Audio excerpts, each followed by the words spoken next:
Hannah made a couple of phone calls on her own, then got up to remove the pink lemonade cakes, which she'd baked earlier, from their pans on the baker's rack to the top of the workstation for decorating. Once that was done, she poured herself a fresh mug of coffee and sat down on her favorite stool. "Do you have any ideas about decorating the pink lemonade cakes for the banquet at the community center?" she asked her sister Andrea.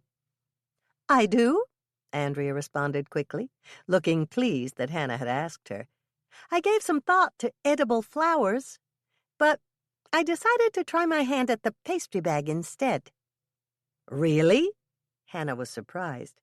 She knew that Andrea had been experimenting with various frostings in the pastry bag, but she hadn't known that her sister felt that confident about her ability to use those frostings to decorate. Andrea looked amused. "I think I've got it nailed. The pastry bag isn't that difficult if you practice, and I've been practicing all week." Hannah smiled. "That's good.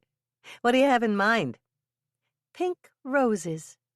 I've got the right tip to make those, and then I'm going to write Summer Solstice in fancy lettering."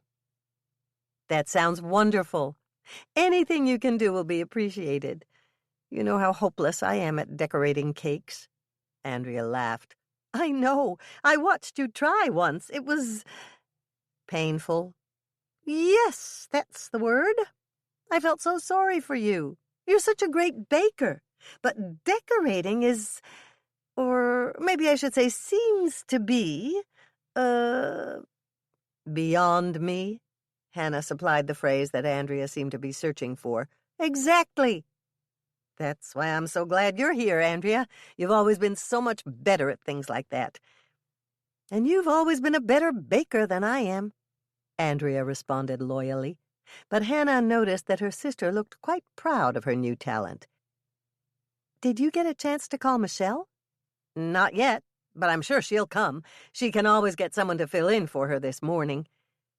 "I'd better plate some more cookies, just in case," Andrea said, heading for the baker's rack. "I think you've got enough for everyone who's coming." "Are you sure?" "Not entirely.